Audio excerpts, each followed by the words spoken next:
A true sense of self-esteem never comes from a false sense of achievement. This one is critical. The connection, particularly for struggling learners, between what I call grading shorthand, rubric levels, letter grades, percentage grades, and how kids feel about themselves.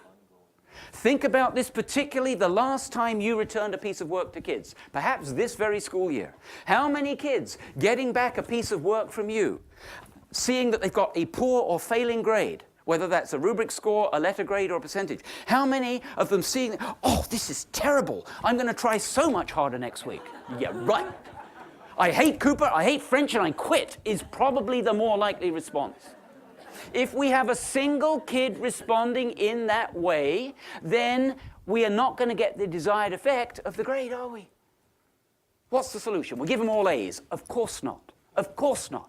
I worked in a provincial school for kids with learning disabilities in Milton, the Trillium School. That is a residential school that kids came from all over the province. We were their last best hope. Please, Mr. Cooper, help us read, help us write, because we know that once we get out there, we're not going to succeed if we don't have those skills. An awful lot of those kids got to where they were because they were socially promoted for trying hard.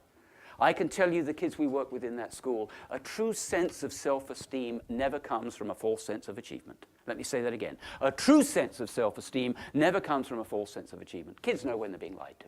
So it's not about giving them all A's. What it is about is replacing an awful lot of the grades and scores with feedback. Because feedback always begins with what the kid did well. You mean I did something right, Mr. Cooper? Yes. Now let's talk about where the problems are and how to fix them. For struggling kids, feedback is a much easier pill to swallow, and it's probably going to keep their attitudes positive in terms of learning as opposed to the score. It's just affirming what they suspect, I'm stupid in French. And finally, kids need to be able to assess themselves and their peers.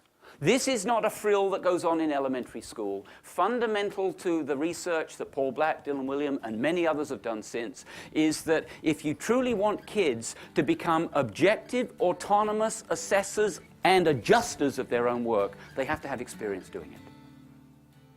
Because, of course, if that isn't a life skill, I don't know what is.